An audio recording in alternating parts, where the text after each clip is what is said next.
Here I have NOKIA XR21, and today I'm going to show you how to record screen on this device.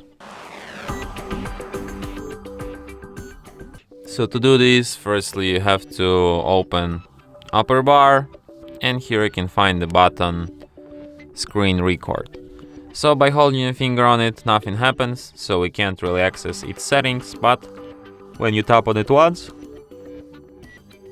it's like asks about audio settings, so you can record device audio, microphone, or both. You can also show screen touches, and then to start recording, just tap start. And I guess it's on.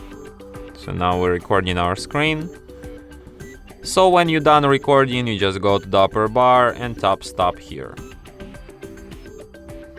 And after that, recording will be saved to the gallery, to the screen, to this movies album. And here is our recording. And from here you can share, edit, delete your recording, or perform other actions from this list. And that's it. Thanks for watching. If you find this tutorial useful, don't forget to hit that like button and subscribe to our channel.